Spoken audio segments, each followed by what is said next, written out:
प्रवक्ता, तो क्या फरमाती, क्या आप वहाबी हो गए? क्या लॉजिक है यार?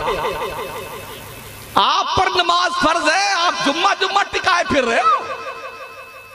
वो भी 2 रकात बेटा पढ़ने आता, 2 रकात जुम्मा की। अब ये हालत हमारी सुन्नियों की है। कहीं मैच वैच शुरू हो जाए ना, अगर हिंदुस्तान पाकिस्तान का मैच हो जाए ना। एक दिन मैं अहमदाबाद में था, उस दिन सुए इत्तेफाक के वटवा में पहुंचा मैं, तो मैच था हिंदुस्तान पाकिस्तान। अच्छा, जब दोनों ये मुल्क मैच खेलते हैं तो ऐसा लगता है कि पाकिस्तान हिंदुस्तान को फतेह कर लेगा और हिंदुस्तान सोचता मैं पाकिस्तान को फतेह कर लूंगा। दोनों पगला गए, दोनों की बुद्धि भ्रष्ट हो गई है। तो मैं जब वहां पहुंचा तो पूरा वटवा का इलाका तस्लीम सोसाइटी का ऐसा लगा कि कोई यहां है नहीं, सब मर गए। कुत्ते बिल्ली का पता नहीं। हमने कहा यार क्या हुआ इस पूरे, जहां हरदम मुसलमान जहां रहे वहां चूचा ना हो ही नहीं सकता। जहां सबसे ज्यादा गंदगी, बेहुदगी, गाली गलूच, बकवास, उल्टा सुल्टा, जुआ सट्टा शराब, ये सब वो महल्ला मुसलमानों का। हमने कहा या अल्लाह सब खामोश है, क्या हुआ? जब मैंने पूछा मौलाना से, कहा अरे यार मौलाना आज हिंदुस्तान पाकिस्तान का मैच है, मरदूद सुबह से बैठे, फजर गायब, जोहर गायब, असर गायब, मगरिब गायब, इशा गायब। का मैच देखे, सब कुछ बंद बुंद करके मैच देख रहे हैं। ऐसे भी पागल दिखे, जब कोई खिलाड़ी खेल रहा होता ना तो बेटा अगरबत्ती सुलगाता है टीवी के सामने, अरे छक्का लगा बेटा, छक्का लगा, छक्का लगा। तेरे को क्या मिलने वाला पगले? मैच फिक्सिंग करके ये सटोरी है, जुआरी। तुम्हें क्या मिलता? पूरे दिन की दिहाड़ी तो तुमने सत्यानाश किया। मजदूरी करने जाते, 200-500 रुपए कमा के लाते, बीवी खुश होती, बच्चे खुश होते, माँ बाप खुश होते, अच्छा अच्छा खाना पकता, घर में अच्छी बात होती, खुशी का माहौल होता, पूरे दिन बैठे रहे। अरे बेटे आखिरी दिन चौका लगा दे, छक्का। इसी मौके पे अगर मलकुल मौत एक चौका लगा दे, फिर तेरा क्या होगा? बोल बोल क्या होगा तेरा? इंफॉर्मेशन देके मौत नहीं आती। उजाले अपनी यादों के हमारे साथ रहने दो, न जाने किस गली में जिंदगी की शाम हो जाए। गलत रवि से मनाजिल का बोध बढ़ता है, मुसाफिरों रविशे कारवां बदल डालो। जगह जगह के तुम्हें थक चुके हैं हंगामे, निशात व लज्जते ख्वाबे गिरां बदल डालो। सफीना आज भी साहिल पे लग तो सकता है, हवा के रुख पे चलो बादबां बदल डालो। क्या दुनिया की नापाक सियासत और नजरों से जो हालात आज पैदा हैं मुल्की पैमाने पे और आलमी पैमाने पे, क्या आप सूरदास हैं? छुपाकर आस्ती में बिजलियां रखी हैं गर्दों ने, अनादिल बाग के गाफिल न बैठे आशियानों में। अपने बच्चों को पढ़ाओ। एक ही विकल्प है आज की तारीख में आपके पास, पढ़िए पढ़िए और सिर्फ पढ़िए। 20-25 साल तक आंखें मूंद लीजिए, दुनिया में क्या होता है पढ़िए और इस देश की जरूरत बन जाएगी। हमें आसानी से साइड में करने का कोई सोच भी नहीं सकता है। बच्चा मौलाना बन रहा हो ना, अगर 10वीं पास कर लिया, वकील बनाओ उसे वकील।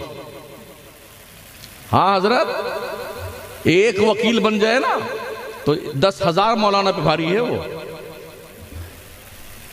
ना पुलिस वाले उसके सामने खड़े हो सकते हैं, ना कोई सियासी लीडर खड़ा हो सकता है, ना पब्लिक, अकेला सब पे भारी होता है। जो बंदा पूरा कुरान 30 पारे हिफ्ज कर सकता है, दुनिया का कौन सा ऐसा सब्जेक्ट है जो मुसलमान नहीं पढ़ सकता यार? अभी माशाअल्लाह बिहार में तकरीबन 49 मौलाना लोगों ने कंपटीशन फाइट करके नौकरी हासिल की है। अलजामतुल अशरफिया जी 52 अलजामतुल अशरफिया से पढ़े हुए बच्चे हैं ये, और जिन्होंने आईएएस अफसर बन करके कुर्सी पे बैठ करके, अभी इसी हफ्ते में उनकी तस्वीर सामने आई, जो कुर्सी बैठे हुए आईएएस अफसर बन करके, मौलाना भी है और आईएएस अफसर भी है। इसे कहते हैं पढ़ना। छोड़ दो पीर साहब के पीछे डुगडुगी बजाना।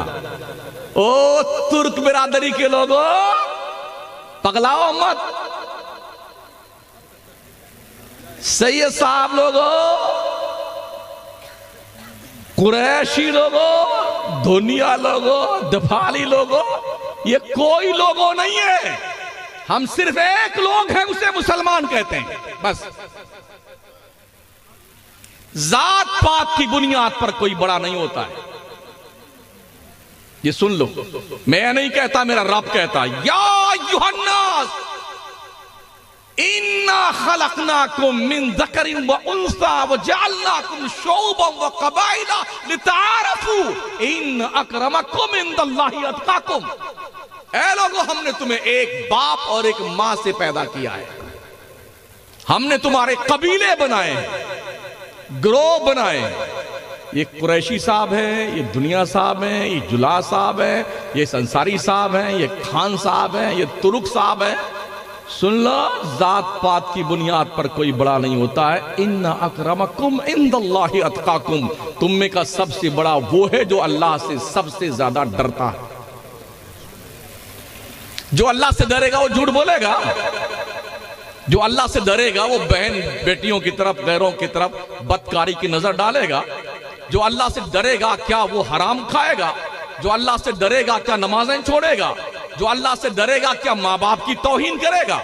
मेरे आका फरमाते, अकरीबू करीम कुल्ल कौमिन, हर मजहब के बड़े का आदर कीजिए, सम्मान कीजिए, इज्जत कीजिए। मजहब थोपने की चीज नहीं है, मजहब मानने की चीज है। तुम हिंदू रहो, क्या दिक्कत? हमें क्या प्रॉब्लम है? हम मुसलमान हैं, हमसे तुम्हें क्या प्रॉब्लम है? तुम्हें क्या दिक्कत आती है? My life my choice. हम जाने, हमारा काम जाने। तुम अपने उसूल और ज़ाब्ते को दूसरे मजहब के लोगों पे थोपोगे, देश को बर्बाद करना चाहते हो। सूफिया ने, वलियों ने, बुजुर्गों ने एक दस्तरखान पे बैठ करके सबको खाना खिलाया है। हिंदू को, सिख को, मुसलमानों को, ईसाइयों को, इन सब ने खाया। और फिर उनका अखलाक देख करके, उनका किरदार देख के लोग मुसलमान होते हैं। जिस अखंड भारत को शहाबुद्दीन गौरी फतेह न कर सका, उस अखंड भारत को एक कलंदर अजमेर की सरजमीन पर बैठ करके फतेह कर लिया। 90 लाख काफिरों के दिलों में कलमे रसूल की रोशनी पैदा कर दी तबलीग के जरिए से। वो भी चाहते तो अपने पीर का झंडा उठा के घूमते पूरे हिंदुस्तान में, मेरा पीर, मेरा पीर, मेरा पीर, मेरा पीर। कुछ किया उन्होंने? ख्वाजा उस्मानी उनके पीर थे, उस्माने हारून। अपने पीर का झंडा नहीं उठाया उन्होंने कौम मिल्लत को खुदा की चौखट पे झुकाया है, खुदा की चौखट पर। और अब से पूछे, हम जितना इज्जत अपने पीर को देते हैं, क्या अल्लाह हमारी इज्जत का हकदार नहीं है? उठाओ कुरान। मेरा मौला फरमाता, वमा क़दरुल्लाह हक़्क़ क़द्रिही। लोगों ने अल्लाह की कदर नहीं पहचानी जैसी उसकी कदर करनी चाहिए थी। ये अल्लाह फरमा रहा है। कदर करो अपने रब की। अल्लाह जिस दिन रोजी रोक लेगा ना, किसी का बाप चाहे 10 पलीता रोज जलाए ना, पीर साहब का है, कुछ नहीं होने वाला है। जिस दिन अल्लाह बाजा तुम्हारा बजा देगा ना, कोई माई का लाभ कुछ नहीं ठीक कर सकता है। अपने रब की इज्जत करो। उस रब ने फरमाया, ओ मेरे बंदो, मुझे तो याद कर लिया करो। वलिल्लाहिल अस्माउल हुस्ना फदऊहु बिहा। उठाओ कुरान। अल्लाह कहता है, अल्लाह के बहुत अच्छे अच्छे नाम है। कितने नाम अल्लाह के हैं? देख रहे हो, एक तो बोल नहीं रहा है। हाँ, अब मैं पूछ लेना कितने नचनिए हैं हिंदुस्तान में, सब तो गिना देगा। 99 नाम अल्लाह के हैं, और अब क्या कहता, वलिल्लाहिल अस्माउल हुस्ना, बहुत अच्छे अच्छे नाम अल्लाह के हैं। फदऊहु बिहा, बंदो उन्हीं नामों से अल्लाह को पुकारा करो। मगर कब पुकारेंगे? जब पिरवा का दामन छूटेगा तब पुकारेंगे ना। पहले के पीर लोगों को खुदा की चौखट पे झुकाते थे, और अब जो है चक्कर चल रहा है कि प्लानिंग के साथ मुरीदों को फंसाओ जाल में। ये हमारा इलाका है, इस इलाके में कोई नहीं आना चाहिए, वो फलाने का इलाका, वहां कोई है, हमारी दुकानदारी यहां चलनी चाहिए। इस्लाम दुकानदारी का नाम नहीं, ईमानदारी का नाम है। हाँ, ये सुन लो, कान खोल के सुन लो। मैंने कहा ना आपसे, सबसे बड़ा पीर तुम्हारे लिए तुम्हारा बाप है। जो दुआएं कबूल नहीं होती ना, जरा मां से दुआ करवा के देख लो बंदे, करवा अपनी मां से दो। हमने देखा है बेटे, ऐसे टांग फैला के बैठ जाएगा पीर साहब, 4 इसको दबाएगा, 5 इसको दबाएगा, कोई हाथ दबा रहा है, कोई।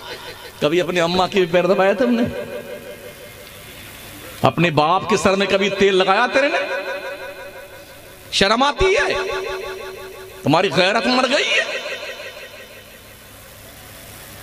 मेरे नबी फरमाते हैं, जिस किसी मुसलमान ने अपने माँ बाप के चेहरे को मोहब्बत भरी एक नजर से देखा, अल्लाह उसे उस नजर के बदले हज्जे मकबूल का सवाब देगा। हज्जे मकबूल किसे कहते हैं? जो हज अल्लाह कबूल कर ले उसे हज्जे मकबूल कहा जाता है। हमने भी कई हज किए हैं, उम्रे किए हैं, लेकिन मुझे पता नहीं कि कोई कबूल किया कि नहीं किया अल्लाह ने। कफील भाई, आपको पता है? कोई है इस स्टेज में जिसे पता हो कि उसकी कौन सी नमाज अल्लाह ने कबूल करी? हाँ? कितना खाते हैं लोगों को यार। ये अल्लाह करीम जो बादशाह आज़म,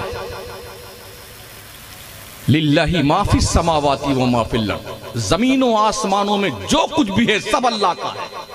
लिल्लाहि मुल्कु समावाती वल अर्द, जमीनों आसमानों का बादशाह मेरा रब है। क्यों नहीं पुकारते उसे? क्यों उसे आवाज नहीं देते? हजरत बायजीद बुस्तामी रहमतुल्लाह ताला अलैह अपनी मां से इजाजत लेके गए, मां मैं अल्लाह को तलाश करने जा रहा हूं ताकि मेरा रब मुझसे मिल जाए मुझे। गए 10 या 12 साल तक जंगल में मंगल मनाते रहे, इस जंगल में, उस जंगल में, उस पहाड़ पे, उस पहाड़ पे, उस पहाड़ पे, वजीफे पे वजीफा, चिल्ले पे चिल्ला, चिल्ले पे चिल्ला, चिल्ले पे चिल्ला, अल्लाह नहीं मिला। जब 10-12 साल के बाद अपने घर की तरफ से गुजर हुआ ना, याद आई कि मां से मिलने चले, रास्ता वही है तो मिल लेते हैं। जमाना हुआ, मुलाकात नहीं हुई। दरवाजे पे आए, मां तहज्जुद के लिए उठी थी नमाज अदा करने के लिए। दरवाजे पे दस्तक दी। माएं अपने बच्चों के दस्तक भी पहचानती। कहा बेटे फरीद, बायजीद रुक जा, मैं आ रही हूं। मां ने दरवाजा खोला। कहा बेटा ये बता, जो 10-12 साल से जिस तलाश में निकला था, क्या वो तेरी आरज़ू पूरी हुई? कहा मां अभी नहीं पूरी हुई। मां ने खड़े खड़े वहीं अपने हाथ उठाए, ए मेरे रब्बे कायनात, मेरा बेटा जिस चीज की तलाश में निकला था उसे दे दे। अभी मां ने चेहरे पे हाथ नहीं फेरे थे, हजरत बायजीद बुस्तामी को वो चीज मिल गई जो तलाश 12 साल से थी। ये दम मां की दुआ में। वाह वाह वाह।